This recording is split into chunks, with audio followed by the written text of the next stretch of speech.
Yo, what is going on, y'all? Welcome into Cardinalytics, Arizona Cardinals podcast, hosted by fans for the fans here on October 16th, 2024, couple days removed from the Arizona Cardinals' defeat at the hands of the Green Bay Packers in historic Lambeau Field by a score 34-13.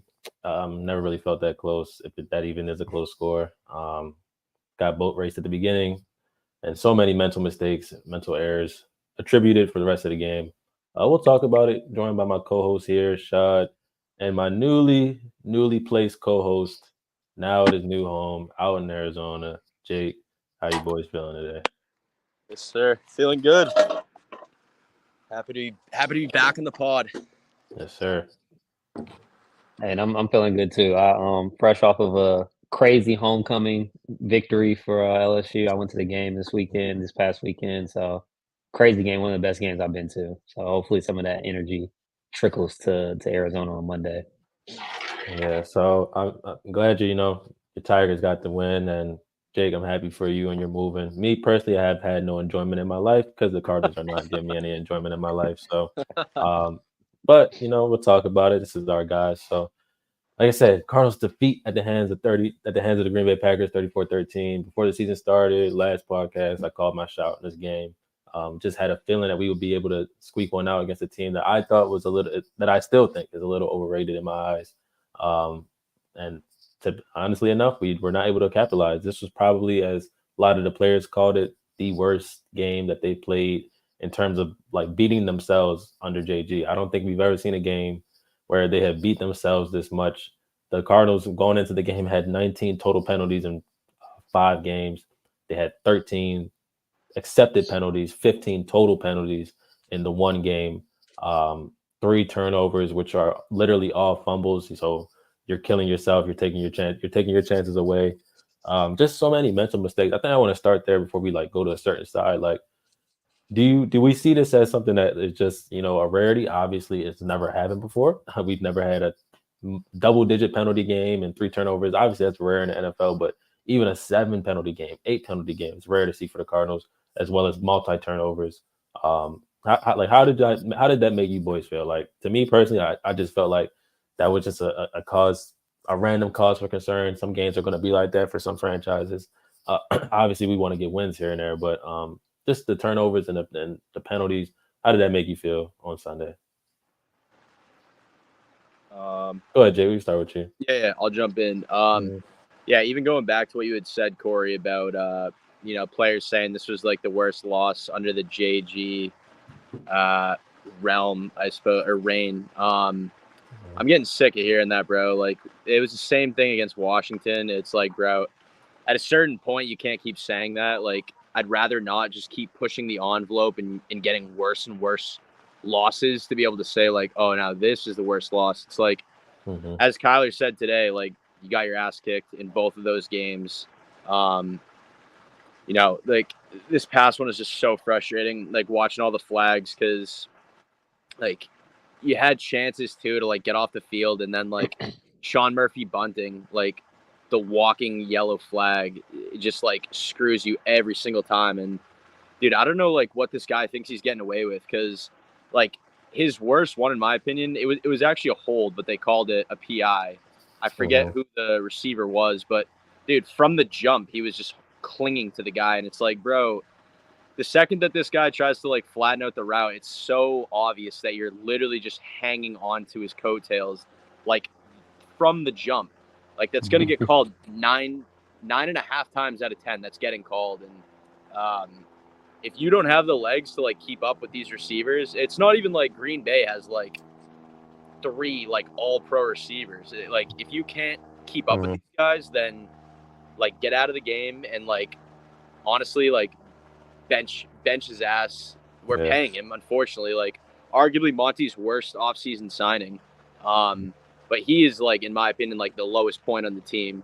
Obviously, you've seen, like, the Scooby-Doo meme comps to Marco Wilson, like, pulling off, like, the villain's mask, and it's literally just Sean Murphy bunting. And, dude, it sucks to see, because, like, I don't know, I'm one of those people that kind of, like, looks not just, like, at the players and, like, what they do on the field, but, like, the off-the-field stuff. And, like, I don't know, like, Murphy bunting is, like, pretty active on socials. Like, he's always always posting shit from like his home in Arizona. Like seems like he likes it out here. Seems like a good guy that like players like and stuff. But at a certain point, like we got to change the narrative. Like we can't be the Arizona Cardinals where it's like, yeah, the players aren't very good, but like they're cool. You know what I mean? So yeah, man. Like I was sick of seeing that. Like between that and then like what comes to mind is the PI that he committed on McLaurin in the Washington game, where it was like the ball is literally like in the air to the back line of the end zone, like 65 yards of pass interference. It's like, dude, like you're already giving up a touchdown. Right. Like, where's the IQ, bro? So it's just funny. It seems like he's obviously hasn't been playing well. Even like the interception he had, like nobody remembers because it's like you literally you hurt the team more than that ever helped us. But yeah, bro, it seems like in all of the most important moments, it's like seems to always be like 3rd and long. You can look at Murphy Bunting to like give them an automatic first down. So I'm sick of that. Like, I didn't think the defense played like overall like terribly, like considering like what was going on. I would just like to single out Murphy Bunting, and then obviously the pass rush is just non-existent. And like we're seemingly following that same arc that I had like highlighted a few weeks ago, where we have like a good defensive game and the next game is like utter shit. So maybe that means we're gonna have a great defensive game against the Chargers. But yeah, that's all I got. Shot, the penalties, the turnovers, just nasty work. Yeah. I mean, everything was just all bad this weekend. I feel like the most frustrating part for me is like when it comes to penalties, like I know a lot of people put like penalties on like preparation and coaching and being disciplined and stuff like that. I feel like majority of it goes on the players, and it's like when you're making the same mistakes, like you're jumping off sides on the same hard count. It's like, okay, cool, it got you one time, like it shouldn't get you again. Like you're an NFL player, like it shouldn't get you again. You know what I'm saying? So like the frustrating part was just like the repeated penalties, the same stuff. Obviously, like Jake touched on Sean Murphy Bunting. I just think that, man, like we have a bunch of guys out there that just, and I've said this before, like they're just not it. You know what I'm saying? Like we don't have the premier talent, and when you don't have that, you have guys that are gonna make mistakes. Like they're gonna hold more, they're gonna jump off sides more. They're not gonna be in position as good as they should. Like I think we the first touchdown we gave up was because Chris Barnes just wasn't a good enough athlete. Like he just let Jaden Reed just run right in front of him. And it's like you have a better player. Yeah, you have a better player out there. Like they just run around and they make that play. So I don't know, man. Like the defense overall, it was just frustrating, just the amount of mistakes that you could have avoided, but they ended up committing, with the penalties and stuff like that. As far as the turnovers, I mean, what turnovers? Are we talking about the defense? Like, did we have turnovers this past game? You know what I'm saying? Like, we barely rushed the passer. Like, I don't even know if we had a pressure on Jordan Love. Maybe we had 2 or 3, but like, man, I don't know. I don't know what this team is going to do defensively. I don't know what they're going to do with the guys that they have there. Clearly, like to me, the personnel just isn't good enough for them to consistently look good. And when you play a team like Green Bay, like on the road in a sloppy game where it's raining, and you're shooting yourselves in the foot, it's just gonna be tough. It's just gonna be tough to win. Yeah. I mean, we're gonna touch on it. We got down 24-0 in the first half. Like, can't win a game like that.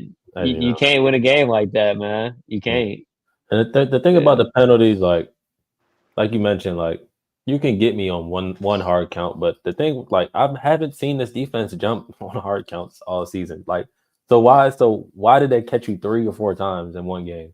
To me, like to me, it personally goes a little bit of like the preparation of the game and just being mentally locked in. Like you said, that's on the players. Like coaches can only coach as much, but like mentally locked in, you have to put that on the players. But like just the randomness of some of the penalties were really like some of our holding penalties. I mean, Evan Brown didn't hold a guy. They both slipped.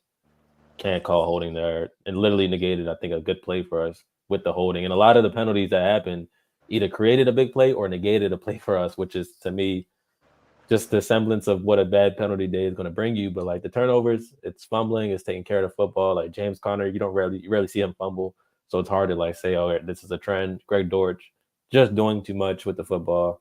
Just get down, get your yardage. We're already losing. You have to be smart about that. And then obviously the last one, Trey Benson and Kyler, miscommunication. How your Yeah. quarterback is literally yelling at you in your ear saying this is what you're about to do and you do the wrong thing.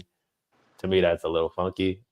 And it kind of shows like if James Conner were to get hurt, what does this team do? Like outside of elevating Michael Carter, they'd be really, really, really kind of fucked in that position. So overall, just penalties and preparation. A lot of people are putting it on like JG and having the team ready. I just think the guys have to be locked in mentally. Like you can't penalize yourself. Your team, your roster, especially defensively, is already not good enough to compete if you hurt yourself as much as they did.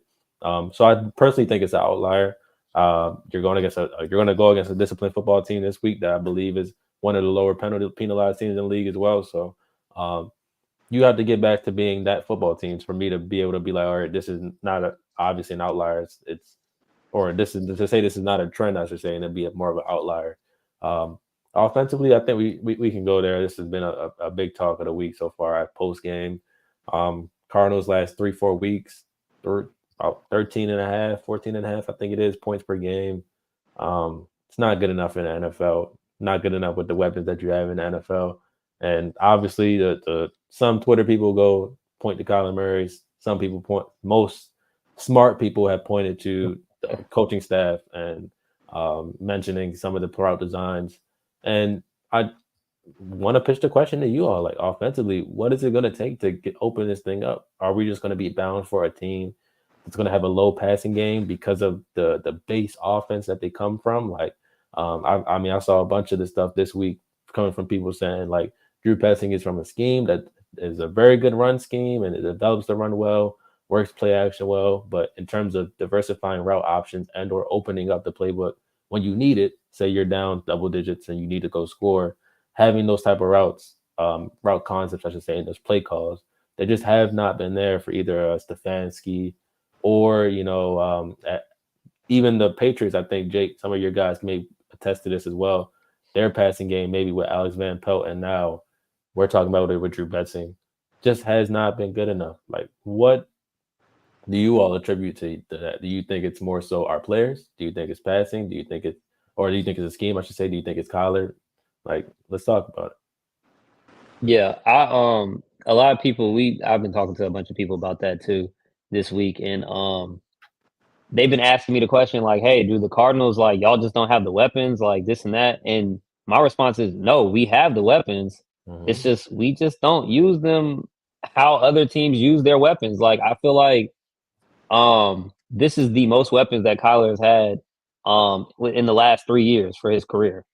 Like you have Marv, you have Michael Wilson, you have Trey McBride, you have Greg Dortch, you have James Conner. Like all of those are guys that you put the ball in their hands, they can make plays. And it's just we're struggling trying to figure out a consistent way of getting the ball in their hands, and it doesn't have to be hard. I don't know what's gonna change. Like I feel like Drew Petzing is Drew Petzing, and when you're right, you look at the Kevin Stefanski offense in the Browns, like they're not going out there and putting up crazy numbers. You know what I'm saying? Offensively, like they're running the football, and their passing game is it's kind of mid. You know, and so like I kind of look at our team more the same like that in terms of offensively. And unless we have somebody else like maybe give Drew some input or like, he starts to kind of like take something from somebody else, like I don't really see too much changing in the offense. But at the same time, it's not because of a lack of weapons, like you have guys out there. Like I I seen a thread today from I think his name is Theo Ash on Twitter, like where he was just kind of breaking down all of Marv's targets this year. And you go through every single, I think he broke down all his incompletions this year.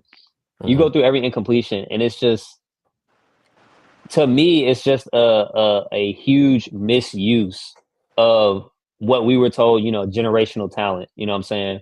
Like, they have to figure out a way to make somebody like that a threat. Somebody has to be made into a threat on this team in order for the passing game to work.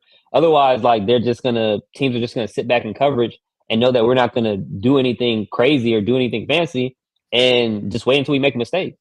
Mhm. So I don't know, man. I just feel like Drew Petzing, he needs to get his shit together. Yeah, I mean, Jake, like this Drew Petzing thing. I sent a tweet out the other day, or probably yesterday, mentioning that I think I'm personally like just officially kind of done with what he's given to us. And again, I know Kyler Murray has mentioned that he likes this offense. I know he's mentioned that he feels like Drew Petzing is a genius. Don't know where he's seeing that at. But just overall, just like the passing schemes, the developing routes for or developing plays for players, like to go to the media the other day and say it doesn't feel like it's his job, or it doesn't feel like that's something that he wants to do in order to generate easy targets for Marvin Harrison Jr., who is, I think, what is put out there is one of the all of his targets have the tightest coverage in the NFL. So it's like you're asking a rookie who is supposed to be good at contested catches, but still a rookie, to catch every pass that when he's tightly covered, and because he's not getting open or schemed open. I mean, we talk about Justin Jefferson. Sometimes he's running wide open across the field, and you're sitting there asking yourself, why is he so wide open? So clearly, there's ways to get people open, but we're not doing it. Like, what do you attest to Drew Petzing and what he's given this offense so far, and just a lot left to be desired, I believe, in my opinion. Yeah. No, it's obviously been bad. Disappointing to see like Kyler's 6th in EPA in the league right now. Like we're sitting at 2-4. Marv has been extremely disappointing, and while I put like a little bit of blame on him for honestly, like I've said, I do wish he was a bit better as far as the making the contested catches, because there's been some where it's like, oh man, like hit you in the hands, like you got to have that. Like there's definitely been like more than a handful of those. But to your point, Corey, like I saw a stat too. It's like his contested catch like percentage, not of completed catches, but like just the amount of routes he runs and the percentage of them that are contested. It's like 40 something percent. It's like, which is just absolutely ridiculous. Like half the balls coming your way like should not be contested. Like obviously some are going to be, and like he'll continue to grow into a player that can come down with some of those, but like you said, like you got to find a way to scheme this guy to get open. Like you watch his college highlights, and like a good amount of the highlights aren't like insane catches. It's literally him like crazy routes, like, and then making stuff happen in open space. Obviously Malik Neighbors looks like way better than Marv right now. It's like not even up for debate, like based on just like the raw footage to the naked eye, but like, or I guess to the naked eye, not the raw footage, but like if you look obviously a little deeper into it, like you can see that Neighbors is getting schemed open. He's getting like 10 plus targets a game. Like I tweeted this the other day, but it's like, it's a joke that Marv hasn't cracked 6+ catches yet this year. It's like, it's just bad, man. Like we used to throw to Hopkins like 12 plus times a game, and we got good results. Like we were undefeated through 7 weeks doing that. Kyler was interviewed today, and he was saying like this is the most confident he's ever felt in the NFL, and feels that it's the best he's ever played in the NFL. And like your team's 2-4, it's like, bro, like give me a break. Not him, but like, come on, like that obviously falls on the staff and the rest of the team. So it's frustrating, bro. Like as far as Petzing goes, it's all just like I think against the Packers, there was a span where he literally ran 2 like halfback, like delayed, like behind the line of scrimmage, like dump off passes. First one like was decent, but then he literally called the exact same play, like the very next play. It's like a 12-year-old kid playing Madden. Like it worked once, so he's like, oh great, like we're just gonna keep spamming this. And then Connor goes and fumbles, and it's like, oh boy, like that's when you really knew it was bad. And then Dortch too, like finally gets the rock, like hasn't seen it much this year, tries to do a little extra, then he fumbles. It's frustrating, bro. Like I genuinely think like the three of us could probably have like equal offensive success that Petzing has had this year, just in calling like super basic routes. Like, dude, we got to move Marv around. Like you can't just stick this guy on an island as the outside X on every single play, because He's going to be going against the number one. He's probably going to be doubled with a shadow, like in the secondary. Like it's never going to work. You're just taking him out of the game yourself. Like, dude, throw him into the slot. Like, motion him, give him a jet sweep. Like, let's put the ball in this guy's hands. Like, he's supposed to be a playmaker, bro. Like, literally force feed him the fucking ball and see what happens for at least one game. It's just frustrating, bro. Like, especially last week, the offense had no control. There was no flow, no tempo. Couldn't get into any kind of a rhythm. He sucks, dude. He's not good. You need to see like a massive turnaround where you can look at it and say, this is Drew Petzing having success, not we're winning games because Kyler Murray is Superman. Like, it's already proven. Like, Kyler's playing very well this year. Like, personally, the overall team isn't. And who does that fall on? It's Drew Petzing, because we have a top tight end. He's a bona fide top 5 tight end. Michael Wilson is proving to be, like, honestly, like a really, really solid number 2. He's had some big games. You have Greg Dortch, who, like, kind of mimics like that Tank Dell, Pop Douglas type of role. And you're just not using him at all. And then obviously you have James Conner. So, like, I don't know what it's going to take, man. But I just want to call out, too, like, all the fans that I see, the casuals, bro, like, calling for Kyler's job. Like, dude, I saw something the other day, too. Like, some guy was saying, I forget which account it was, but I actually like this account, too. So I'm not going to put him on blast. But, like, he said something about, like, oh, I'd like to see Kyler go to another team and have success because, like, we're failing him here. And it's like, dude, that is so soft. I hate that mentality. Like, he wants to be here. He said he wants to win the first ever Super Bowl for the Cardinals. Like, he's not going anywhere, bro. He's clearly, like, the best player on the team. It's, like, not up for debate. He's not going anywhere. So learn the game, learn the X's and O's, learn how to read, like, a, in-depth stat sheet. Like, he's the guy that we want, right? Like, he's in his prime. So yeah, I'm just tired of hearing that shit, and it's clearly coming from, like, like basketball fans or something, because it rubs me the wrong way, bro. It's ridiculous. Kyler is by far not the issue. So I'm with you. Like, Drew Petzing stuff, it has a lot to be desired. And you watched some of the footage last year. I know Kyle Odegaard put out a tweet or a clip of the end around they ran with Rondell Moore when he lined up in shotgun and stuff like that. That's cute and all, like when you have Josh Dobbs back there. But if I'm on offense and I want my quarterback, Kyler Murray, to be the one to dictate the play. So that's why I'm not going to see something like that. But it just feels like there's a lot to be desired. Like, this offense feels like they run offense like they have a top 10 defense. And that's kind of the problem with stuff. Like, they do a lot of thinking duck, ball control, but say pass gets incomplete, and next you're looking at 3rd and 8. And it's like some of the stats that PHNX_Cardinals had put out on their podcast the other day, like Kyler Murray being the only quarterback to not throw a pass or not complete a first down pass on 3rd and long. Like, that's never been Kyler Murray. So to me, that equals route development / whatever his play may be on a read. But it just feels like the offense has a lot to desire, and the offense just isn't something that caters towards what your team needs, which is what kind of the basis of the tweet that I had put out that got a little bit of a following, a bunch of likes, and a couple of retweets here. But, like, it's just like you have to realize, look at what's on the other side of the ball. Like, your team has no pass rush, they struggle to cover, and they give up a lot of points. So you have to cultivate an offense not to hold on to the ball, because if I'm Jonathan Gannon, what has Jonathan Gannon told us? Well, we got to pass to score and we got to run to win. Well, you have to pass to score, which we don't do well. And that's the biggest thing. And like you mentioned, Kyle is good at the EPA stuff because of his target.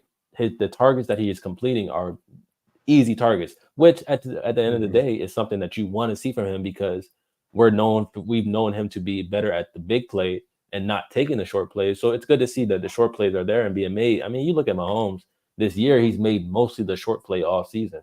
But the thing with this team is that their defense is good enough to make short plays, maybe come off the field and still have a chance to win the football game in the 4th quarter. This football team has to have the ability to score points. It's end of story, period, needs to be done. So again, like Shaw, we've mentioned week in and week out that there is no deep threat on the football field, on the team. Yeah. But at the same time, I don't think that the Packers have a deep threat. Like Christian Watson, like, he had a deep pass. Congratulations to him. You beat Budda Baker. They didn't impress me in terms of doing anything deep. It was a lot of intermediate, short, and just completions, getting up the field, but getting people into space. How many times did we see a sift screen that would just go to a wide open receiver, they get a first down? How many times did we see a little out route that was wide open because we're playing off coverage? Like it's stuff like that where it's like Jordan Love. I know Bo Brock mentioned it. He didn't impress me either. Like I was not impressed watching that game from Jordan Love. I saw you had a nice deep ball to Christian Watson. Salute to you. There was no. I mean, you threw a Chuck Hail Mary basically ball over on the right side, and your receiver made a play for you. Like that. That to me, a lot of people would scorn Kyler Murray for doing the same thing, but Jordan Love gets praised for it. So it's like, again, just with this offense, like you have to have an idea and kind of see what your team is. Your team is one that's going to give up a lot of points. They're not going to stop a lot of people. So you have to go out there and generate big plays. You have to generate stuff like that. And then, like I said, you saw that last year. Think about the Texas game, the first touchdown that we had, big play, explosive play down the field. Mm-hmm. The fact that you only have one player, and that's Marvin Harrison Jr., and that's in literally the first quarter of a football game, be the only player to have 100 yards receiving, that is an indictment to your offense. You're 24 games in now, based off last year, and you have one player to have a 100-yard football game as a receiver, not Trey McBride. We know Trey McBride, what he does as a tight end. Receiver, wide receiver has one 100-yard game, and literally that was because Marvin found a gap in the coverage, took it for a couple yards, and scored a touchdown. Yeah. Like, I need to see more. I don't understand. You have too many weapons, too good of players, just to not have those successes. And it also goes on Kyler Murray. Let me be the first one to tell you, defending this podcast, Kyler Murray is not undefensible. He gets criticized the same way, but I'm not going to point everything out when I look in my eyes and I see there are other people fucking up more than him. And like, if you don't want to understand that, if people, and like, I'm not even gonna bring it up. I don't care what year he's. I don't care what year he's in. It doesn't matter. It doesn't matter what year he's in, because the year that he's in, we're noticing different things from him as a football player, like throwing over the middle, like taking what the defense is giving him, like not turning the ball over. Kyler Murray has 2 turnovers on a season. 2. I don't like. There is nothing else that you can tell me that he's messing up on. There are things that he has to work on in terms of completing more deep passes. Like the Xavier Weaver pass is a miss, but Xavier Weaver could have kept going upfield and it would have been right in the bread bucket. So there are ways to interpret it why the throw is the throw. There are, I was like, there are misses, there are hits and misses that you want to see from Kyler Murray, and it's been 6 games, but to see him be so positive, another thing to be happy about, because a lot of the losing has eaten him mentally and affected his play, in my opinion, a couple years ago. To see him be still positive and be able to show face and not feel like everything is down on the season, because we have had a very tough schedule. Outside of Washington, we have played a playoff team in every week. So there is nothing to be ashamed of in terms of your record, because anybody would have signed up for 2-4. But we would have signed up for 2. Exactly. We would have signed up for 2-4 if this offense was 25 points per game, but the defense can't stop a fucking soul. Right? So like at the end of the day, you need to figure that shit out, because that's the only way that we're going to make any type of playoff push and or run, except this offense is figured out. Because then ain't nobody coming to help that defense. There's Robinson. He could be amazing. He still could get double teamed and we're fucked on that play.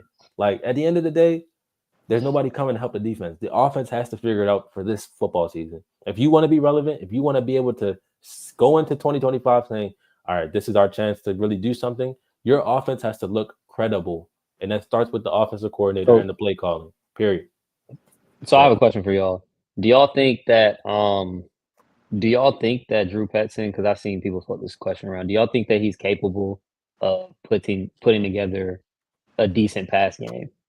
Like, because honestly, I'm on the fence about it, and how I'm thinking, I'm like, you got Drew Terrell on the roster. I mean, on the coaching staff. I know he's a younger guy, but like, I'm sure he could scheme up a better passing game than Petzing. Like, the run game is great, you know what I'm saying? But like, if it's me and I'm JG, I'm going to Drew and I'm just like, look, like, if you can't do it, we need to find somebody on the team that can, because you're right. Like, the only way for this team to get to where we kind of expect them to be, which is competing for a postseason spot, is for the offense to turn up. If we're just going out here and, like you mentioned, averaging 13.5 points over the last 3 weeks, that's not going to get the job done. Hell, 20 points ain't going to get the job done. We need to be in like 25 to 28. Yep. Like 20 points a week minimum is not getting the job done. So like, and the only way to do that is for us to develop some type of passing game. Otherwise, I mean, I just feel like it's going to be more of the same. So do y'all think that Petzing is capable of that, or do you see an avenue to where that can change? Personally, no. And that's just me. I mean, I saw Spencer Whipple. We saw it in against Cleveland a couple of years ago. He was able to draw good enough game plan while calling the offense while Cliff was out in order to have success. I mean, we had big plays in that game time and time again. Yeah. So it's like I personally think no, because whatever he's cultivating in terms of the route concepts and generating plays, like we rarely, again, I know people hate the screens. Why do we never see them? Why do we never see anybody be able to get in space, have blockers, and go? The Lions build their offense off of that. Getting somebody in space, then we're going to beat you down low, and then we're going to hit you over top with Jamison Williams. We're going to run a double reverse flea flicker and then throw it to Laporta off of a leak wheel route. Like it's stuff like that draws deep. And again, with the amount of man coverage that this football team sees and the amount of man coverage that they cannot break off of their receivers, cannot get separation, you need to be creative in order to get those guys mesh concepts, crosser concepts, all that above. Like it can't just be spacing concepts, stick, all these other things that you like. That's why Trey McBride gets so many receptions. He's running a curl route every possession and or going across the middle every possession, and he's wide open and Kyler Murray just hitting him on the money. So me personally, I don't think so. I would love to see if they have any ability to get anybody in space, that'll win the day. Like that'll kind of move me over, but I don't know if I could see him being able to cultivate a pass game that is good enough to have success overall.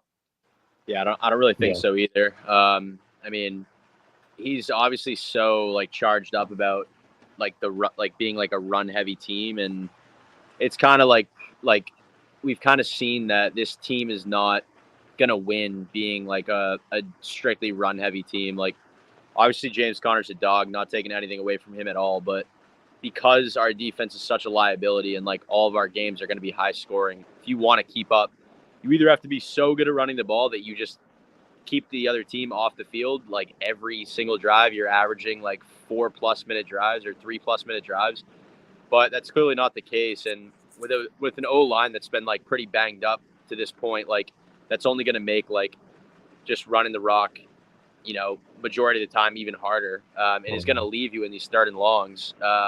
So it's not like a good marriage between the two. I don't think our team is like set up to be run heavy anymore.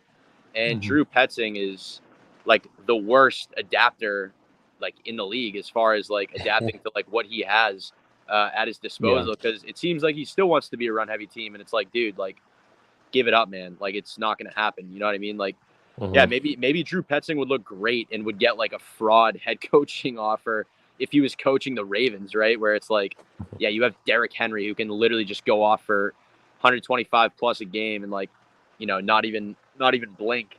But we obviously don't have the same type of line that can like make those holes. And James Conner is just a different style of a back than Derrick Henry. Not saying Derrick Henry is like leagues above him, but like Derrick Henry is like a true like bruising, you know, like big chunk play guy. And yeah, it's just frustrating to see. Like I just wish the guy would adapt. And to like, circle back to your question, Shad, like I don't think he can. I don't think he will. I don't know, bro. It's like I hate to say it though, because it's like if he doesn't, we're not going to be in a position to win games, and I'm not ready to throw in the towel on the season by any means, as it seems many fans have. We're 2-4. Like hardest part of the schedule is done.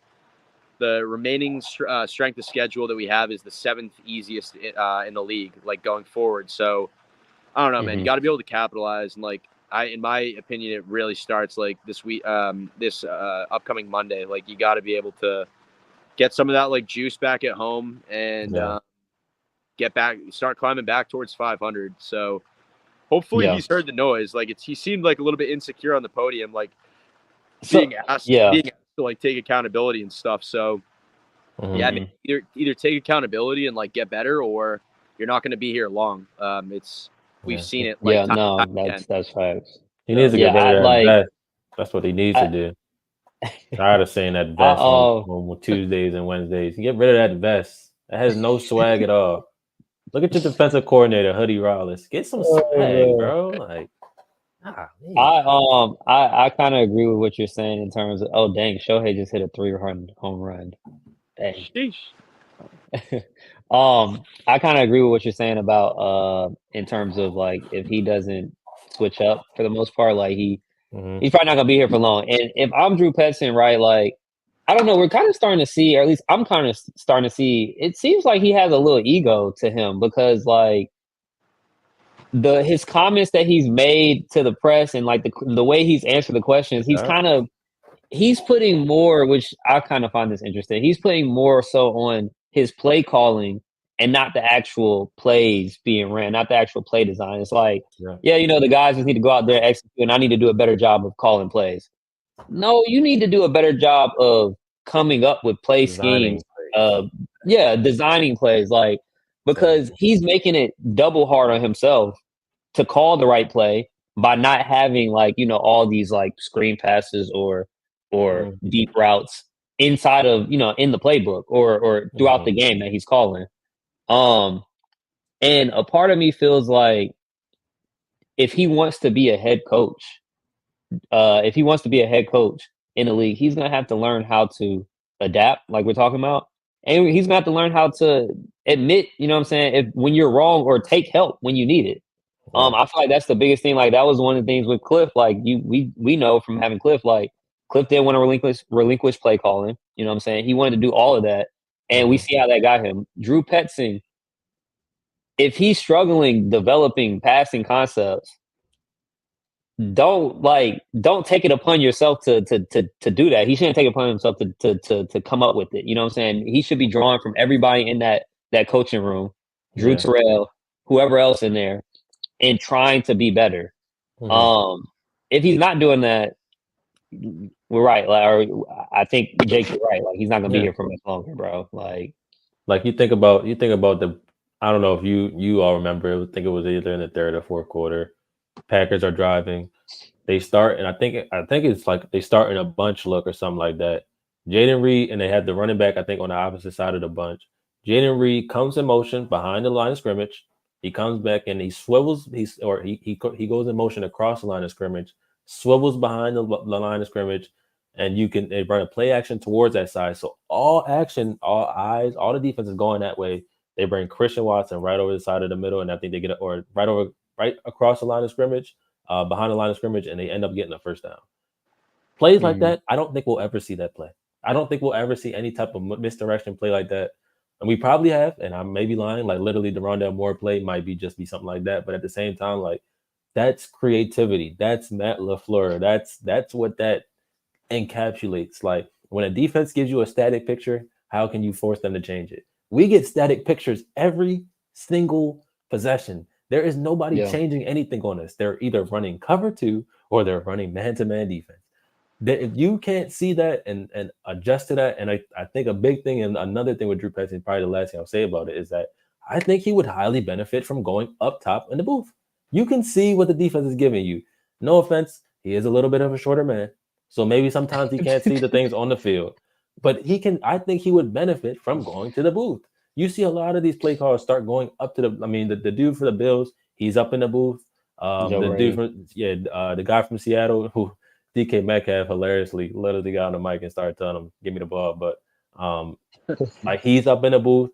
I think the Ravens guy is up in the booth. And so like Ben Johnson is on the field, obviously, but so that's like an example of that. Cliff is on the field. But just if you're struggling to cultivate something, switch it up. Like again, and that may be the process because I don't know if you all ever see this. I mean, it may happen during timeouts and like we can't see those and because they're on the sideline. But when I see Kyler Murray on the sideline after a possession, he's talking to Izzy Wilfork. He's not talking to Drew. Yeah. So now what is your purpose being on the field for? Like you have headsets communications. I think you would highly benefit personally from going up into the booth. And obviously he probably won't do that. We won't get that, but I do think he would benefit from it. And so we'll see. I mean, overall, just offensively, you need to be able to generate some type of passing game if you want to live in the NFL nowadays. Like the run game alone is not going to cut it. It's just not. And you need to be able to if you're gonna be that run type of team, you got to be creative with it. And if you're not gonna be creative with it, you're gonna just give them, we're gonna line up and single back, we're gonna hand it off to James Conner, and our guys aren't gonna block. They're gonna block shed, and then they're gonna give up a 2-yard run. You're looking at 2nd and 8. You don't complete a pass. You're looking at 3rd and 8, and you're off the field. So you have to be better. Like clockwork. Literally, you have to be better. And it starts, as Jake mentioned, it starts on Monday night game. First nighttime game for the Cardinals, or first primetime game for the Cardinals since the 2022 Monday Night Football game versus the Patriots. So this will be the first time we're on night TV since Kyler Murray tore his ACL. With an asterisk, actually. So we like what's obviously the asterisk is it's a double header, and they put us at 9 p.m. Eastern time, and also it's exclusively on ESPN Plus. So I don't know if you guys. That's not a primetime game, man. Yeah. Bro, seriously. ESPN Plus is not a primetime game. Amazon Prime Video game. Seriously, bro, it's crazy. But if either of you boys don't have ESPN Plus, let me know. I'll give you my login so you can watch the game. I think I still got it. I mean, I watch too many college sports. I think I got it still. I got to double check, but I'm straight too. So it obviously it starts with that. It hits it. The road gets no easier. That's a very good defense on the other side of the field. I think they're only giving up 13 points a game. But when you look at their wins, I think somebody mentioned this. I don't know who mentioned it. You look at their wins. They beaten, I believe, the Raiders. I literally just saw this and I can't think about it. The Raiders, the Panthers, and the Broncos. Yeah. Those are not good 3 teams. So at the end of the day, they're kind of in the same boat as us. Obviously, new head coach for this season, but a very experienced head coach. A star quarterback on a massive deal that they had to inherit. And then obviously you want to rebuild and retool a roster that was kind of left for dead from the previous regime. So we could talk about defense from this past game. I really don't want to. There was no defense played, not a lick. The only thing I'm going to keep saying, #PlayRabbit, get Sean Murphy Bunting off the field, put Garrett Williams on the outside, or keep Charlie Thomas on the outside. Whatever you can do. At this point, just play 6 DBs. You can't stop the run with 4 or 5 D linemen. Play 6 DBs. Don't get beat. I don't know what else to say. Be creative. I mean, the Vikings don't. I put this poll out there on Twitter. I guess I'll ask you boys too. Like, would you rather see a 3 to 4 man pass rush where your 8 men in coverage, your 2 linebackers, and your 5 DBs, or your 6 DBs, your 3 linebackers, 5 DBs in coverage, still getting beat, regardless if it's man, zone, whatever the case may be?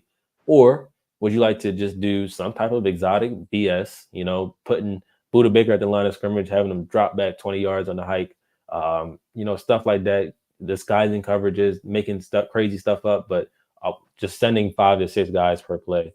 Me personally, I'm on the latter side of it. So was 100% of the people that voted. When you can't get a pass rush, with 4 people, when you can't get a pass rush with 3 people, when you can't get a pass rush with 5 people, when you can't stop the run, you need to do whatever you can to get people on the line of scrimmage and stop plays. The fact that the Cardinals probably are like the team with the least amount of negative plays created on defense, who are you supposed to stop? How can a team fear you at all? Like, how can a team not think that they'll have any success? I'm pretty sure the 49ers, even though we beat them, felt like they beat themselves that game. I'm pretty sure the Rams they probably are looking at that game like, you know what? We're just hurt. We've let Kyron Williams run rampant around this defense for years. Not years, but last year. And then we let Matthew Stafford abuse the Cardinal franchise for years. So it's like, I'm pretty sure like no team has felt like we're stopping them. Like even the Lions, like, yeah, we held them to 0 points in the second half. They generated at least 5 to 6 yards per rush. Like that was something that came easy to them. So like, do we want to just sit here and continue to see a 4-man pass rush that will not get home, even with Darius Robinson? People, I'm not gonna lie, listeners, I'm telling you now, Darius Robinson will be added, and nothing will change. Nothing will change. Nothing, at least this year, nothing will change. So me personally, I'm on balls to the walls. 6-7 guys per play. Obviously not too many of that guy, but 5-6 guys per play. Do what you can to generate some type of negative play, so you can give your defense a chance on 3rd down. I mean, when it's 3rd and short consistently, how are they supposed to stop anybody? So defensively, what do y'all feel? I'm with you on that. I'd rather just blitz you know what I'm saying, all out. Like, if we can't get no pressure with 3 or 4 and we just sitting back, we just getting carved up, I'd rather just, you know what I'm saying, live and die by the blitz. And hopefully, you know what I'm saying, we get a mistake or something, right? Like somebody misses a block or a bad pass. You just hope for the best, right? I think the Mhm. problem though is like I think one of the problems is like, you know, Rallis and JG both come from Philly and like they were spoiled with like an abundance of just pass rushers and just a great defense in general, where they didn't really have to do as much. And now it's like, yes, it's year 2, and you have, you know, some better guys, like some other guys that you handpicked, like Matt Wilson and Sean Murphy Bunting and, you Mhm. know, some other guys. But at the same time, they're probably like, we shouldn't have to do this every single game. Mhm. Nah, I'm here to tell you, you probably need to do it every single game. Like, Yep. Exactly. otherwise, I mean, we're just gonna get carved up by, especially by like teams like Green Bay that sit back and throw the ball. I feel like against the Chargers, we should be good because they're not like a necessarily drop back and throw team. Um, and But honestly, their receiving weapon. you need. I was gonna say you need bodies at the line of scrimmage though, or J.K. Dobbins might have 250 yards. Right. You do. No, Uh, you do. And I mean, nah, they're probably gonna eat against us in the run game, but it's just like we'll be okay when it comes to they're probably gonna have like 20 points, like 25, 24 yeah, points yeah, max. agreed. And that's a manageable game. When you start talking about these quarterbacks that's dropping back and throwing the ball all the time, like they're looking at 30 to 40 points. And Mhm. if the offense ain't clicking, it's not a manageable game whatsoever. Mhm. So I feel like against the Chargers, they'll probably still be a little bit more conservative. Mhm. Um, but if it's me, I'm every passing situation, if I know we can't get there with 4 and it's like as long as it's not like 3rd and long, like 3rd and super long, if it's like 3rd and 5 or like 3rd and 6, I'm sending Mhm. some pressure hoping that they make a mistake. Agreed. I agree. I mean, Jay, go ahead. You know, defensively, just like are we in territory where we just need to be as aggressive as possible to make a chance? Because the up and down stuff, it's nice, I guess, when it's up, but when it's down, it's so down. It's down in the gutter. Um, I just want to see some type of consistency when it comes to are you generating any type of plays, negative plays for the offense, but how are you Yeah. feeling about the defense and where can they go? Yeah. I mean, the defense, man, it's just such like a I don't it's a mystery box, bro. Like Dennis Gardeck, right? Like, what did he have? 3 sacks in week 2, was it against the Rams? Like, Who? yeah, bro. Exactly. It's the Uh, same arc as I didn't last year, know there was a person on our team. bro. Exactly. Like the guy, he'll have that one game a year, and then everyone starts talking about him, and then he disappears. That's Mhm. what he does. He breaks down.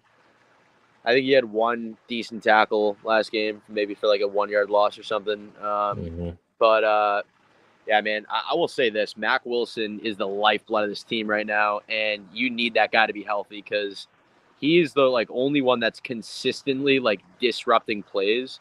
I love Buddha, but like, dude, he's. I mean, I know he's never been like a good coverage guy, but like, bro, our safeties are such liabilities in coverage. It's actually insane. Like, um, obviously Jalen like hasn't had a great year in coverage. Buddha, dude, just routinely, I feel like gets like smoked in coverage. Yeah. It happened obviously against Watson this past game, and then like the one low light of the Rams game, he got like absolutely like lost on ice skates against I think it was like Tutu Atwell or something, like so Mhm. bad. So it's just bad. Like you got to like play to your strengths. Like you can't keep that guy. Like you can't let that guy try to cover someone in space because just like isn't gonna happen. So I feel like you just need to lean on Mac Wilson. Is Kaiser White banged up? Didn't he get hurt last week? Yeah, Yes.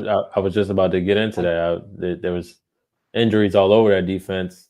Right. Yeah. But go ahead. You can finish your point before we get into that. Yeah, so that's brutal. Hopefully he's fine because our linebackers are like the best aspect of our defense right now, which is disappointing, bro. Like I love Mhm. Buddha. I've always been a huge Buddha guy, but obviously like he's gonna be looking for like one more bag, and I don't know, bro. Like if he doesn't like really step it up, like I would say there's like if he continues playing like as he is right now, which is like let's be honest, it's like average, like maybe a little above average thus far through 6 games. Like there's like a 5% chance that Monty gives him another bag. Like it's Monty is just too much of the Patriot way. Like it's just not going to happen. So hopefully he starts to step it up and can start like disrupting plays. Same with JT, but like I don't know, outside of like the occasional like breakthrough at the line from like a Roy Lopez, who I actually really like. I think he fits our team really well in multiple facets. But outside of like that, it's literally like Mac Wilson. Like he's pretty much the guy that's picking the ball off. He's getting his hand on the ball as the quarterback's throwing it. He's like, and the thing that sucks too is like I feel like he could be an incredible pass rusher if we gave him more opportunities to do so. You always see this guy like just as like a junkyard dog, dude, like in the backfield blowing up running backs.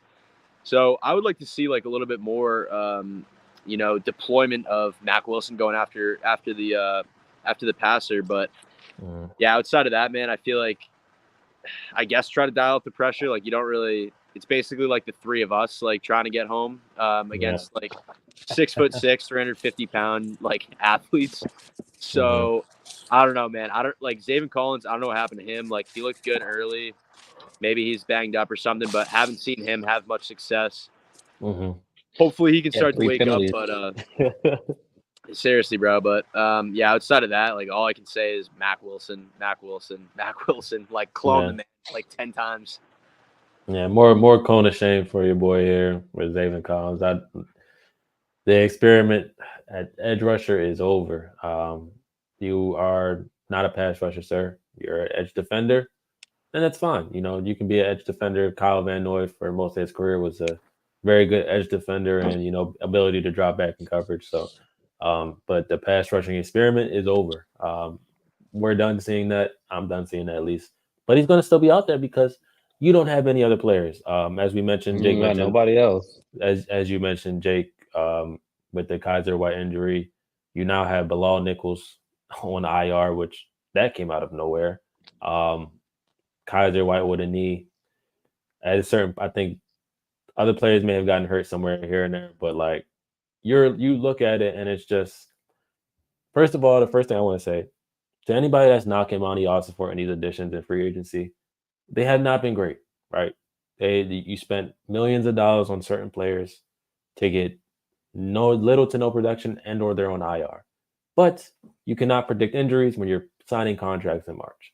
So you've now lost 3 players to IR and or season-ending injuries, that or free agency additions. And then you've had the play of Sean Murphy-Bunting, which has been what it is, right?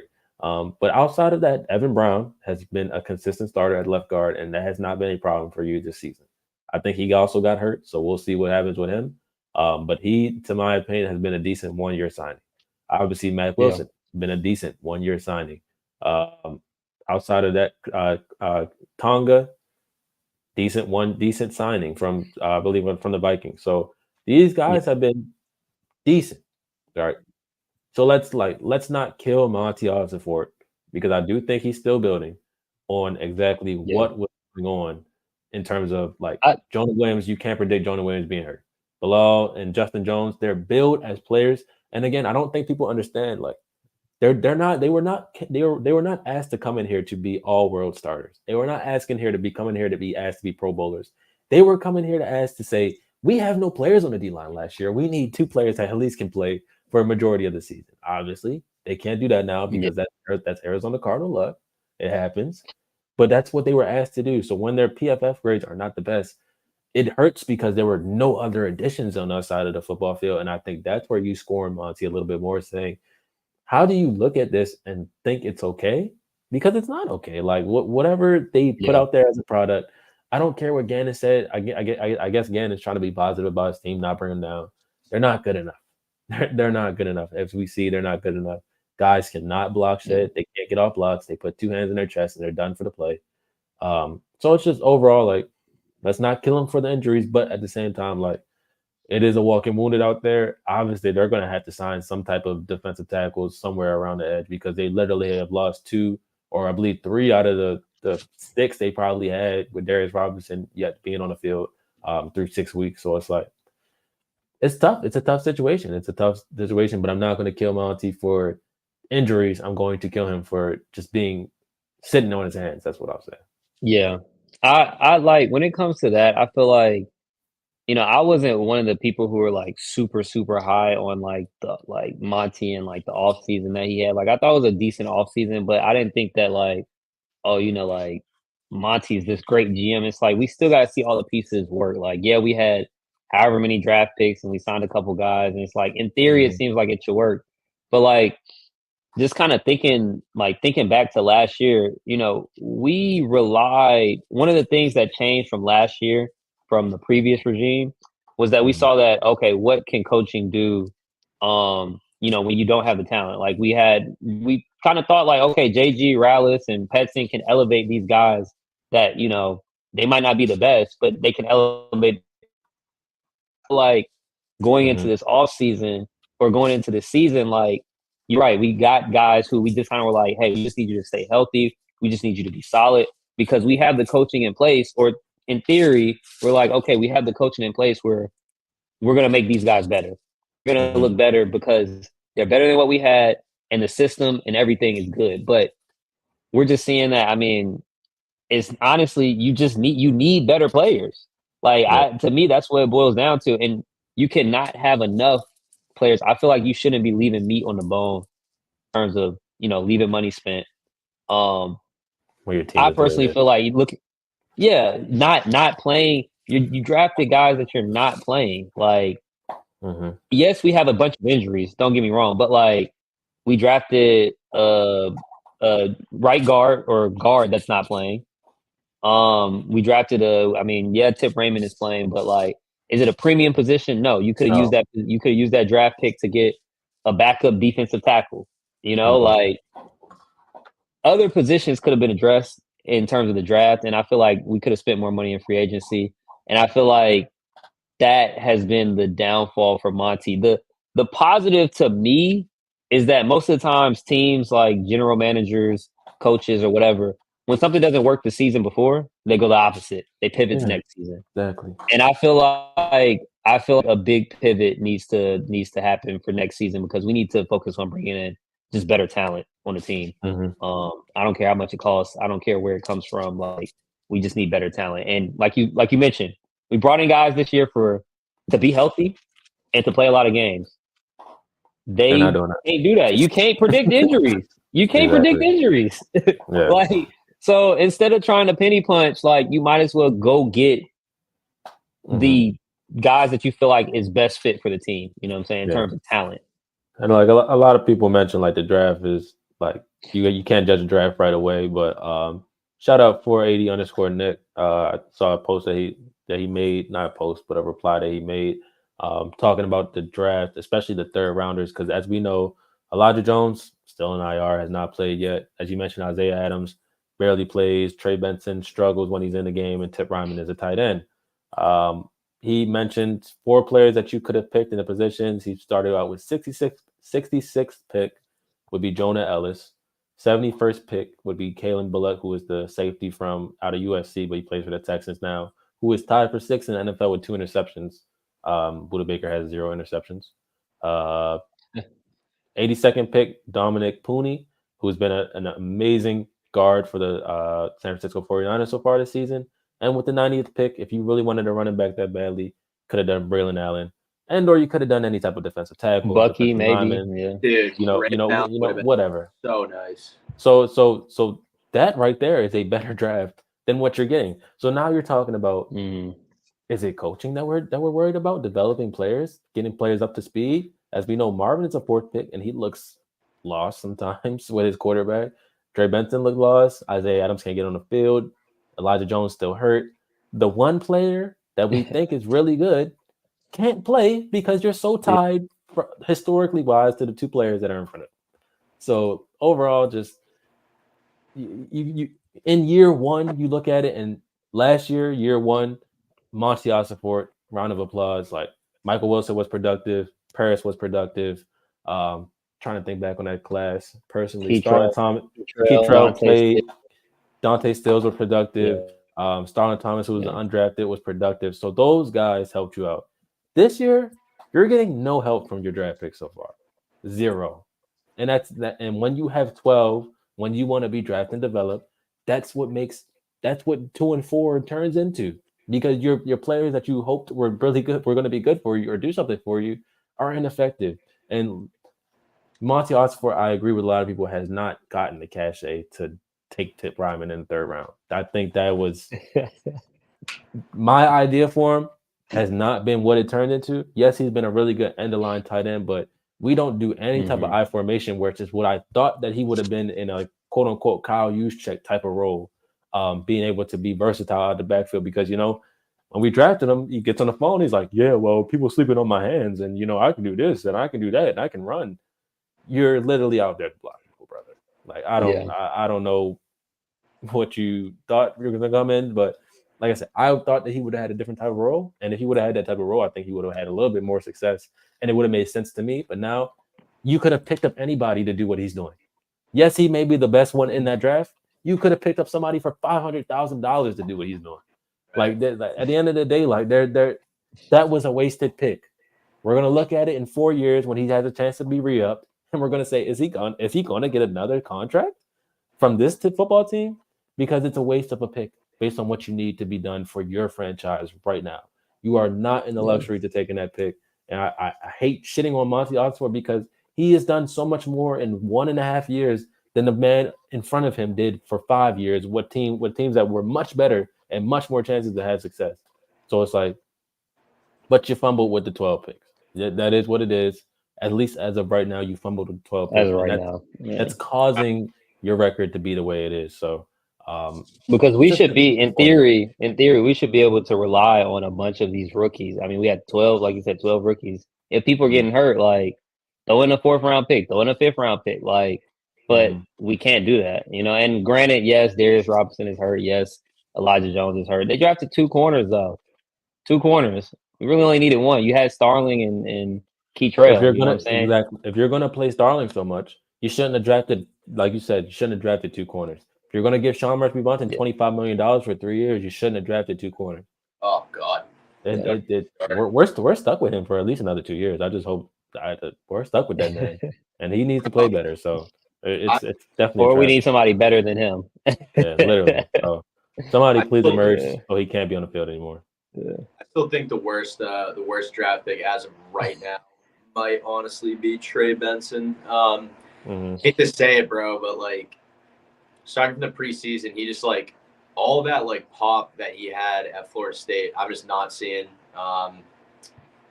He just doesn't seem to be much of like a difference maker. Obviously, he was a second back taken.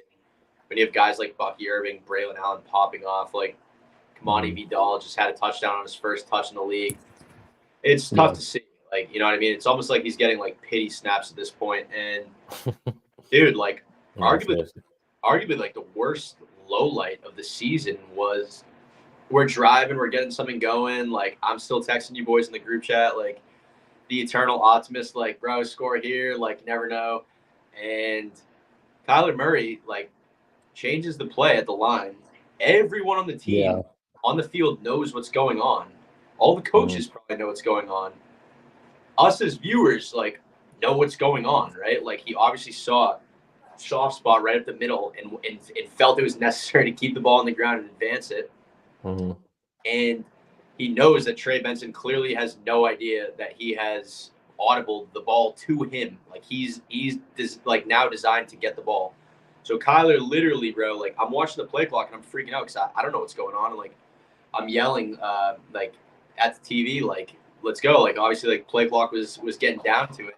Kyler literally has to go over to Benson and yell in his face, like the play, right? Like the switch that he had made. And Benson still didn't get it after that. Like he literally like he shouted it out multiple times and then he literally looked him in the face and said, bro, this is what we're doing. And still Trey Benson just ball snapped. He goes to start blocking. And Kyler like puts the ball in his gut, and this guy has literally no idea. And the ball just falls out. I think it ended up being, I think on the stat sheet, is that a Benson fumble or a Kyler fumble? I honestly think it's a Kyler fumble. I think it's so it's like, dude, like that's brutal. Like everyone everyone wants to say like, oh, Kyler Murray like never changes the call, like bad football IQ. Yeah, Like when that's just overall false because all you have to do is turn your TV up and you can hear him yell can. That's literally canceling the play to run something else. So if you want to be an idiot, I mean they can be idiots. Like you listen, that's funny. Bro, but it's so frustrating. Like, how much more clear could he have made it for you? Your third round pick, second back taken, had some great success at Florida State, and then you go and do that. Like, that's where it just got like really embarrassing. It's like, dude, like really, like that bad. Like, we should have at least put up 20 points in that game, at least. And bro, like, dude, if nothing else, like, I'm gonna say this because I can see this coming back to haunt us. I don't know how well you guys know Chad Ryland, but he was literally like the worst kicker in the NFL last year for the New England Patriots. Yeah. He is the lone reason why they got Drake May. I forget who they were playing, but if they had won this game, like if Ryland made this kick, it might have been the last game. Was it the Jets? I think it might have been the Jets. Yeah. And he missed the kick from like under 40 yards, and like that's the reason they got Drake May. And I had money on that game. He's not a very like good kicker, bro. Like look at his highlights from last year or his lowlights. Like he's not very good. Like I'm hoping that he's turned a page, but dude, even against San Fran, like the blocked kick, this guy takes years to kick the ball. It's like this like delayed like saunter over to the ball. Like, dude, just get your foot on it. So I'm a little worried that like, dude, I would have loved to have seen like a couple more opportunities to let that guy, like, obviously we were going to lose that game against the Packers, but like late in the second half, like it would have been great for him to get some more like in-game reps at field goals. And we didn't get that because Connor fumbled, Dortch fumbled, and then Benson fumbled. So it's that's where you can look at it and like a casual fan is like, oh, this game's over, like blah, blah, blah, we're out of it. But it's like, dude, like the season is still early, and like those live reps, like there's nothing that replicates that. Practice is just not even close to the same. So you need that. And like when you keep turning the ball over, it's not like, oh, we're already out of it. It's like, dude, no, like this offense clearly needs as many reps as possible in all facets. So dude, that was super frustrating for me, and I hope to God Ryland doesn't sell us on Monday night. But quickly in my head, I was trying to figure out before we get to the comments, I was trying to figure out why the hell we were talking about Chad Ryland, and then realized your main kicker is now on IR. Of course he is. When he literally could have gone to IR with whatever he had going on to start, he's now on the IR for, like you said, another 4 weeks. 6 games, bro. Like that is bad. Chad Ryland, I don't know you. You don't know me. But you're gonna know me soon if you miss kicks. Trust me, brother. Real quick. We shouldn't. Go ahead. Nah. While you pull them up, I'm just saying, like, we shouldn't be putting ourselves in a situation where we have to rely on Chad Ryland. Like that should be the goal, right? But put the ball in the end zone. As simple as that. Put the ball in the end zone. Yeah. Couple of comments here. God Buffalo, appreciate you. First time, great conversation. We appreciate it. These are always happening here on Cardinalytics. So appreciate you stopping through. Hopefully you can become a regular. Like my girl Dana, that started making on time. Hi, y'all. What's up, Dana? How are you doing? Appreciate you coming through as always. She mentions, I think both Bilal and Jones were signed when we had a healthy Darius Robinson and BJ Ojulari was still in play. And I agree. Like I said, we all said it here. Like they were meant to be depth pieces that can play 16 to 17 games, maybe miss a game or two, but not go on IR or not be done for the season. That was not expected, especially 6 games into the season. So that's really where you kind of feel those crutches in terms of free agency, I should say. Reggie Chatham says, thank God Corey got a camera. Brother, I'm here every week on the camera. I just missed last week. So, but I'm never ducking any smoke here as we chat. Daniel followed up and said, I think we have to start questioning Monty's ability to evaluate talent. I know it is early, but he has so many shots at the apple, as you said. They aren't on the field.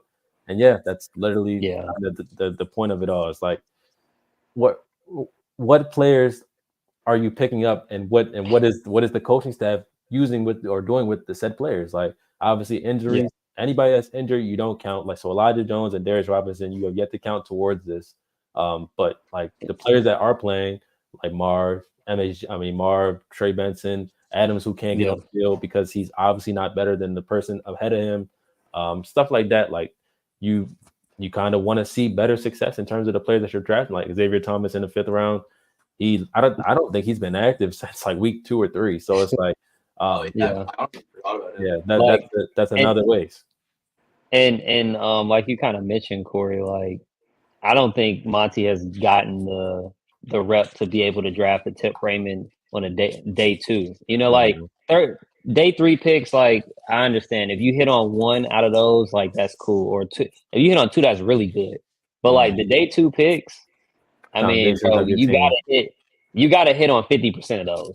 And we had 5 day 2 picks because we had a second rounder, and then we had 4 third rounders. I'm assuming. Yeah. I don't know, bro. Like it's just Shout he doesn't have the out, luxury to be taking a Tip Raymond, bro. yeah. No, shout out Max Melton. Obviously, he's kind of reversing this trend that we talked about, but you kind of expect that your defensive players that you pick up in the draft with a defensive coach and who we think of Jonathan Gannon to be, they better be good. Shit, I mean that's the main cause of it. I think it's more so, as we mentioned, the offensive players not being as good that you're picking up outside of Michael Wilson and Paris, Paris is just Paris. He's a good tackle. He's one of the top 10 tackles in the NFL based off of PFF grades, and especially at left tackle. So I only expect him to rise up, but that's like not an easy position to play, but that's, is what it is right there. So I agree with you, Dana. You got to kind of start thinking about it. Like, what is he doing in terms of the draft, and what is he thinking about in terms of team building? Because right now he's building a team like they already have a foundation when you need to get players that can create the foundation. Especially when we taking guys like Isaiah Adams, Tip Raymond, and I mean Max Melton to a degree over like some guys that like the media maybe talked about, or people talked about as just way better, or at the time way better than those guys. Like nobody expected us to take Isaiah Adams and Tip Raymond in the 3rd round. Yeah, you're talking like, about your guy. In there, so you talking about your guy, Big BB. Yeah, we know. That would have been great to have right now, because I'm pretty sure he would have been a starter at some level. So and she mentioned like Pooney and Haynes, I should say, another two rookie guards that are starting and having success. So you gotta be smarter. Clearly, like can't judge them fully after this, but you gotta be smarter. Obviously, Reggie Jackson followed up again and said, "Hey, is Kyler washed? He's got my fantasy team hell." I think Kyler Murray's the 8th quarterback in fantasy right now, so I got to look at the rest of your team to figure that out right now. But it has been a struggle with him so far these last 3 weeks. He hasn't produced too many points. So hopefully, he can buck that trend. Obviously, last week the big run that probably generated, based if you're in a PPR league, that generated for me like 50-yard run with the touchdown. That was like 11 points right there, and I think he had either 2 more touchdown passes in that game or 1 more touchdown. I think he had 2 more. Yeah, 2 more touchdown passes that game. So, that was a good week, obviously, in week 5, but we do need to see that more consistently, and hopefully he can step that up for your fantasy team. Dana followed up as well. She says some of that has to be on Benston and Jake, prior to what you were talking about with Benson and MHJ. Both Benson and MHJ seem to be confused by this offense. So that is a lack of teaching or accountability, isn't it? You think so, right? And I think I mentioned that.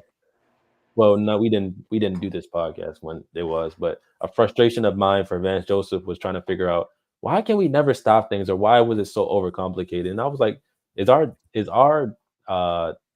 the defensive play calling or the scheme just too complicated for players to defend a bootleg, or to be able to defend a simple route, or to stop the run? So it's like, I always said that with stuff like that. So and I can agree with you. Maybe it is too complicated, and it's not just becoming pitch and catch, as we mentioned.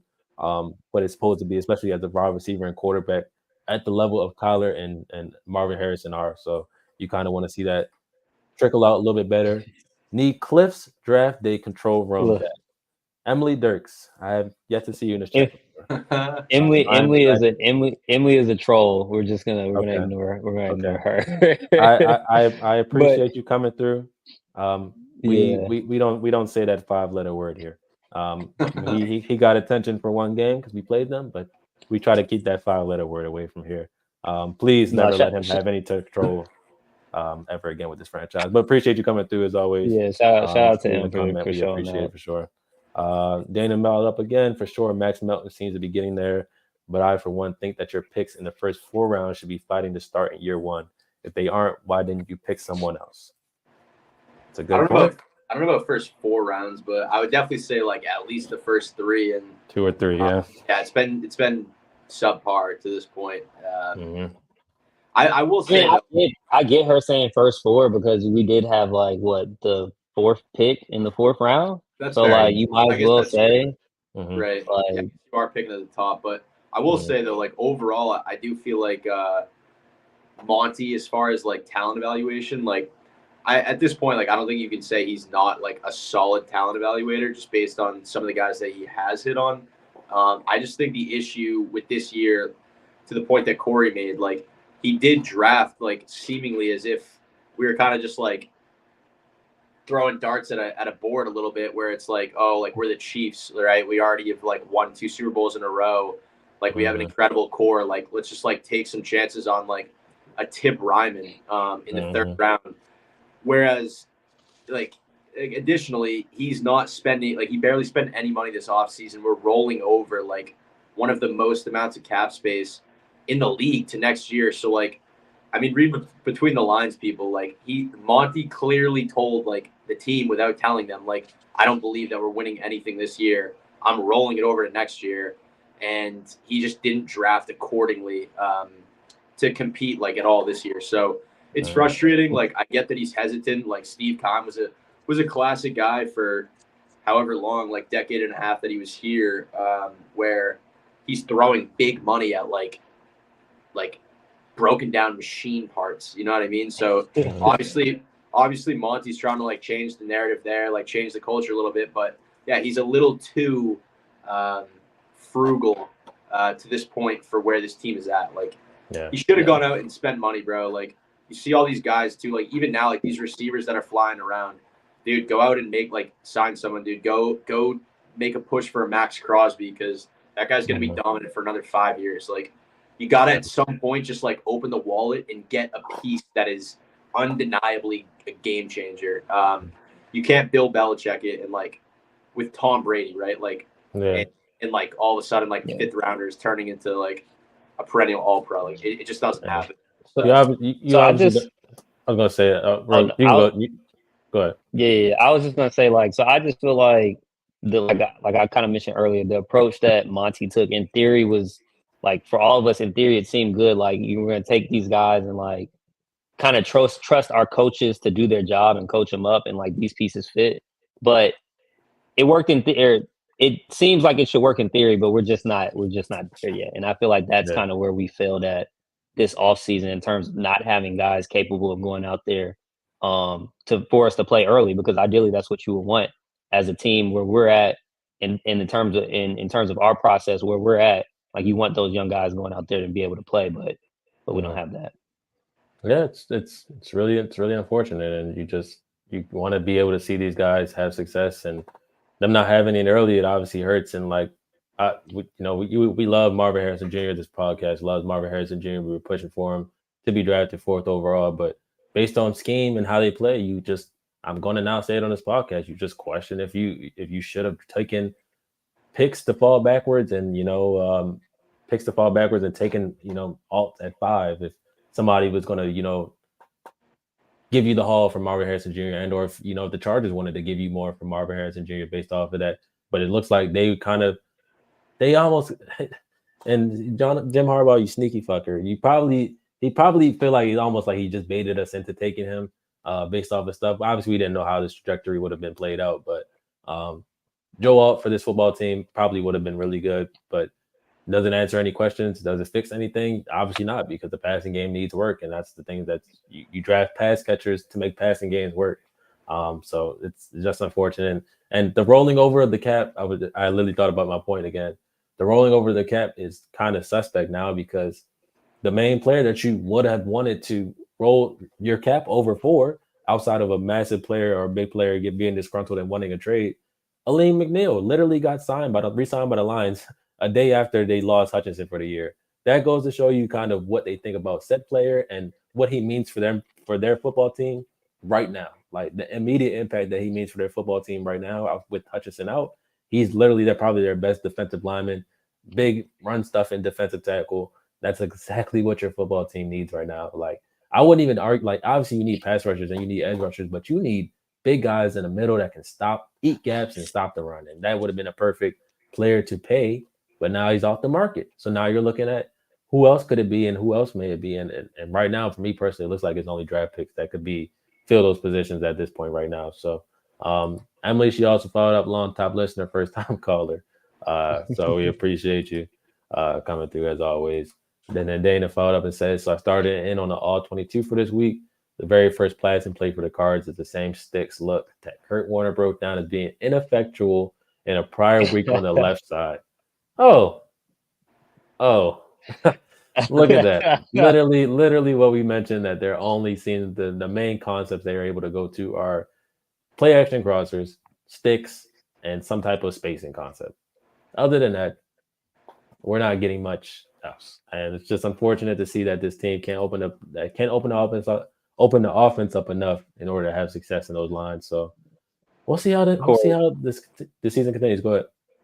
I want to remind you, just to your Joel comment, coordinators can change. Yeah. Most of the times, the players, when you get you a talent like Marv, them coordinators gonna change if they ain't doing what they supposed to do. Yeah. So right. I agree. It might not happen this year.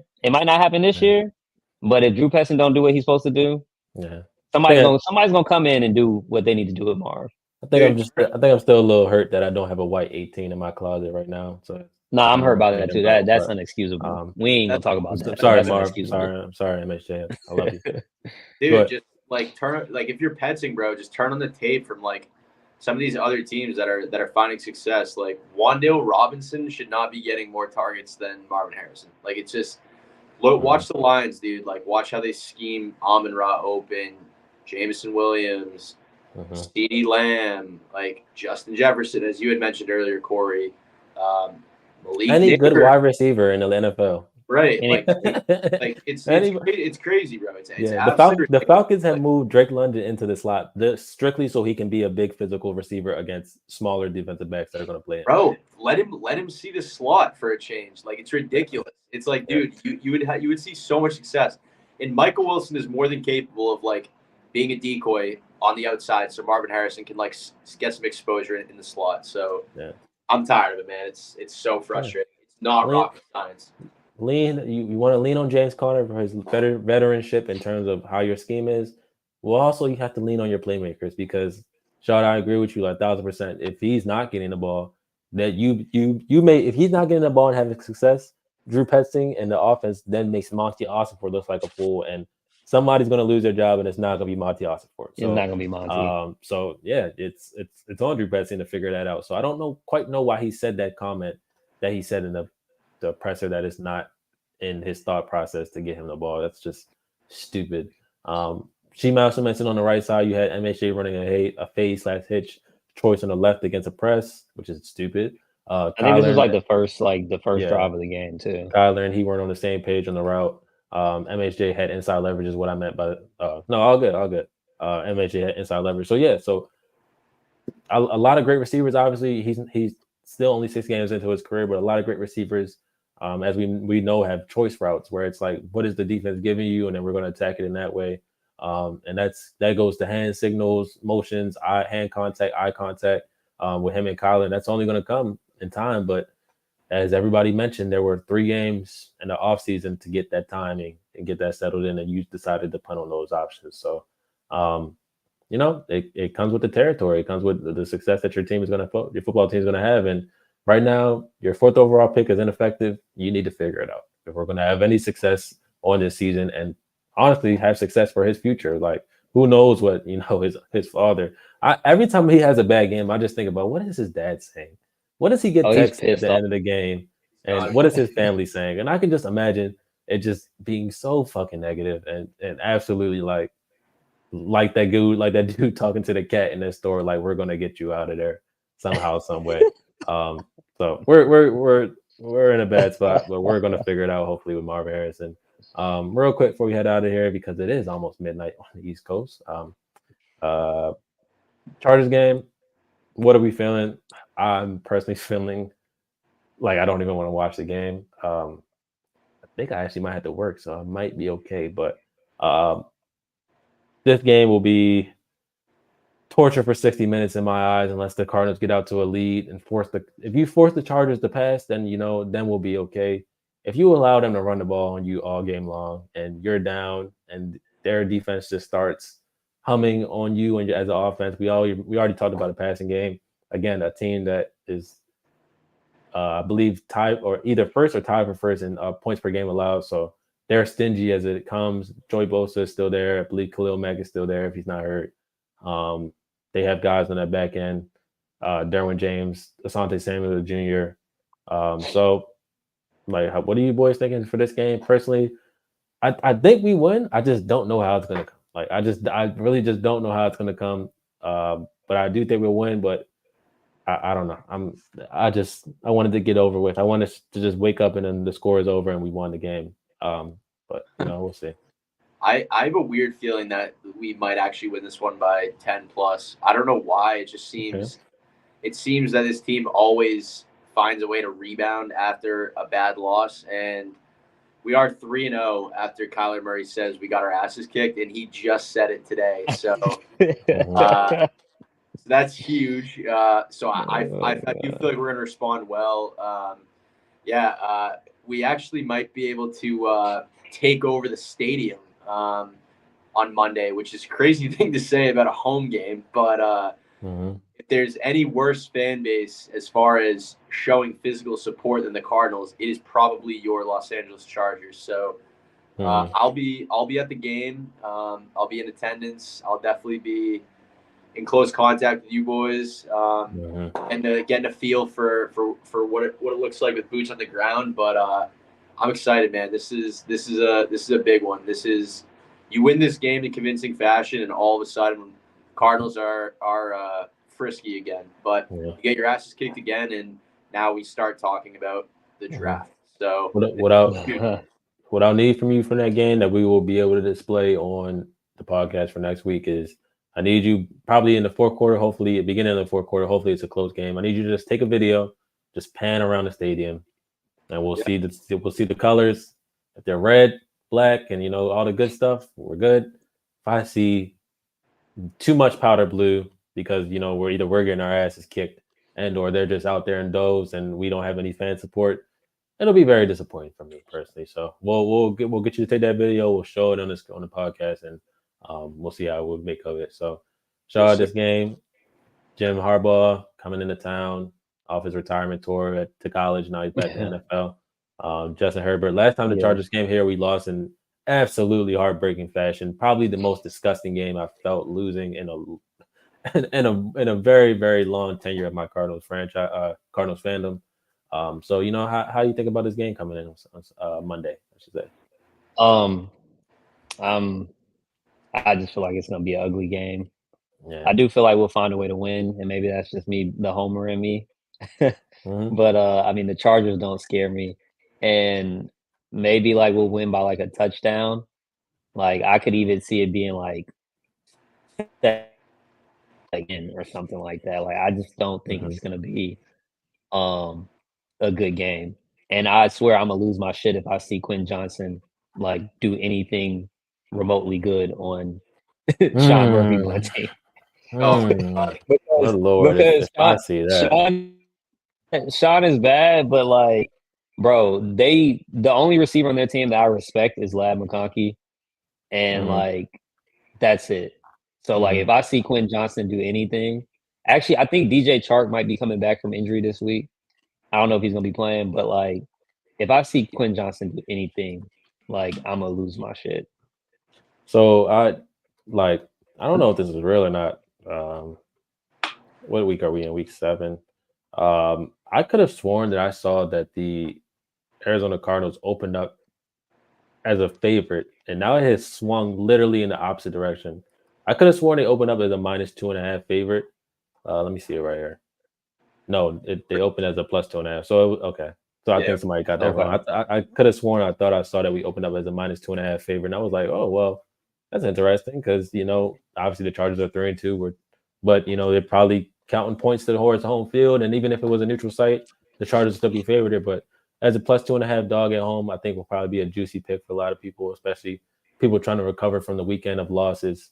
But but it'd be interesting. I think my guy has his thumbs up. He's looking to get the thumbs up emoji popping up, and he will probably be on that +2.5 in the stadium. So, Yes, sir.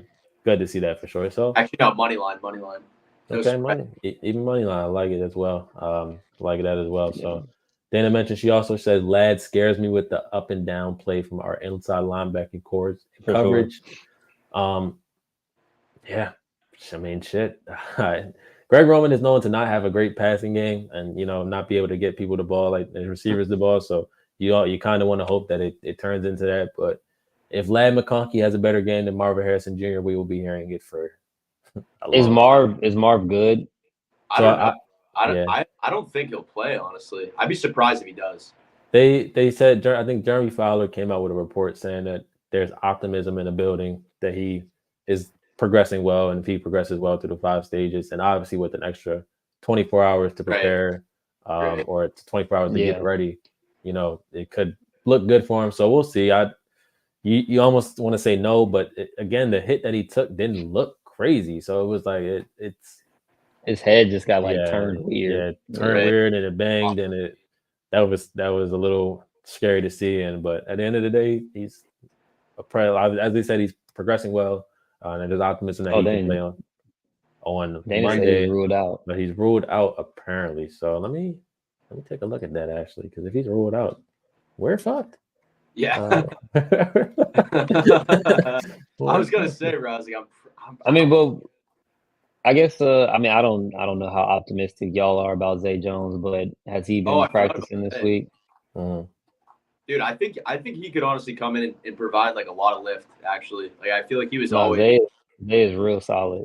Right, always solid in Jacksonville. Nothing like crazy special, but bro, he's a big body, like sure hands. I think honestly like that could be huge, and I would say expect a huge game out of McBride. He had like the sneakiest 100-yard game I've ever seen last week. So like, hey Dana, if you see that, if you go ahead and send me that Marvin Harrison Jr. stuff, because I cannot find it. So if you can send me that to confirm that with me, I'll be okay. I'm seeing a lot of like might play, and it's still kind of early in the week technically. Yeah, I don't think it's been officially ruled out. I feel like we would have seen it from Bo or Johnny or one of them. Says CBS. Somebody. So let's see if they got that notion. But yeah, so if depending on what happens with Marvin Harrison, and what he may or may not be in the lineup for us. So we'll see. Well, obviously, his impact is a lot, but it's going to start with the offense. If you can't generate points against his defense, it's a tough defense to crack. But if you can't generate it, then you don't need to. What is the purpose of the offense? What was the purpose of the season? As I say, what was the purpose of the season? If you knew what the defense was coming into the season, your offense is going to be good enough to beat a Chargers team that offensively should only probably put up, like Shaw mentioned, 20 to 25 points. If you can't score, enough to beat them at home, it'll be, upsetting and very, very regretful in terms of what we expected for the season. So, as we all mentioned here, we're expecting a win. Not expecting a win. We're hoping for a win. Yeah, definitely not expecting. As they say, we're hoping for a win, but we do want to see much better offensive performance than what we've been given the last about month or so here. But we live and we learn as we go. Josh mentioned caught because that was the rest of the Packers game from them. Oh, okay, yeah, sure. She said he was out for the rest of the Packers game, but she thinks she saw it somewhere. So, like I said, if you see that, Timmy, I was saying to go ahead and send me that. So, and I have a peace of mind to it personally. So, anything else for you guys got before we head out for this episode? I know it was a long one, but a good, insightful one, and we were able to let out a little bit of the frustrations that we've had the past week from this past game. So, always good to hop on here with you guys. Yeah, for sure. Happy to flush that one from last week. Hopefully, we can go out and have a similar game as we did against the Rams, and we can jump on next week feeling real good. Exactly. Agreed. Yeah, no, I kind of feel the same way, man. Just like I was clocked out of that game after like 2 minutes into the third quarter, so I've kind of flushed it a while ago. But hopefully we can get a win against the Chargers on Monday. Thankfully, we can enjoy our Sundays this Sunday and not have to worry Woo. about stressing. Yeah, Dude, my the phone's gonna be on D&D if we lose. I don't even. It's literally seriously. anybody with eyes or access to internet can watch us play, and that'll be a very fearful thing. Especially they can watch all of the second half because the first game, that's gonna be done with. By the time our second half gets to rolling and that fourth quarter really gets going, all eyes on us. So, but yeah, Sunday will be fun. Sunday you get to sit back, relax, kick back, and just watch bad teams be bad, watch good teams be electric, and hopefully see an upset or two. It'll be interesting. Yeah, it was funny this past Sunday. So obviously, like my girlfriend and I got here in Arizona Friday, like evening. So Sunday, and we don't have any of our furniture or anything yet. So I'm waiting on my 65-inch TV to come in. But I went down like at our apartment. Like we have a couple like different pools. Like I'm at one right now, but I went to like a different one.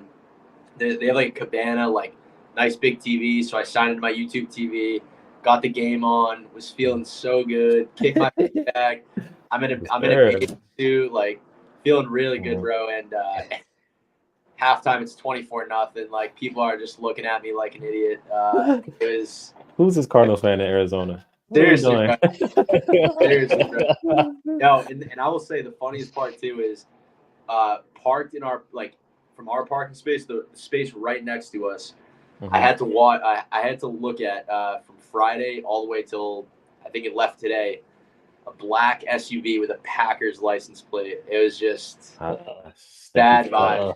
Bad vibes. So yeah, excited to flush that one, and it'll be good to get to go to this game on Monday, and we'll see what they give us. Yeah, so definitely. So we hope you enjoy your time out there. As you will at every home game now that you're living out there. Like I said, big ups to you, congratulations to you, proud of you. Appreciate it. And we'll hopefully be talking next Tuesday or next Wednesday after a victory. Celebrating our team getting closer to 500. Can they get there? Who knows? We'll they get there They got there once this season, but I need them to get there on a consistent basis and even hopefully climb up atop of 500. So would be great to win 2 in a row. We'll see if we can get that to happen. I ain't even think about 2 in a row right now. I need them to look good before we even talk about 2 in a row. And just get a win. You're at home, get a win. Whatever it looks like, get a win. So appreciate you boys. Appreciate all the comments, the viewers. We appreciate y'all stopping through. This is always appreciated. This will probably be our normal time now. Like I said, with our brother out there in Arizona, this will probably be our normal time now per week. So appreciate everybody that stopped through. And I think it's probably a little bit easier for anybody that is out there to give us a little views as well. So appreciate you. AZ Sports Fan, if you did help me out with a couple views today, I appreciate you. You're kind of a mantle on YouTube here, but we're looking to take your spot. I'm just gonna let you know that now, brother. So appreciate you boys, and we will see you all on the next one. Go ahead.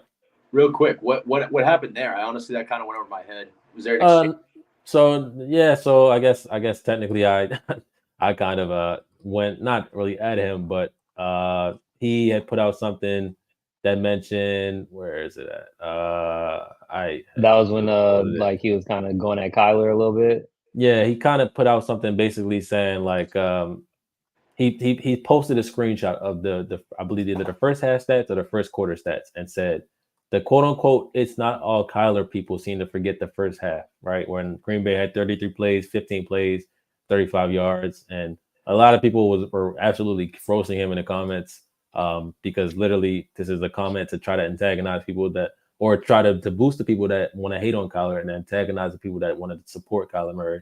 And so I just was like, this dude is lame. Like, let's just come watch authentic and truthful analysis, here on our podcast, which is what we do every week that we talk about this.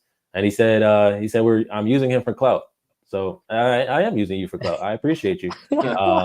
Thank you. Absolutely. We would love more clout on this podcast. So appreciate you, AZ Sports Fan. Again, what you've done for this franchise and this team and this fan base on YouTube cannot be understated. So congrats to your success, but we are looking, like I said, to take your spot.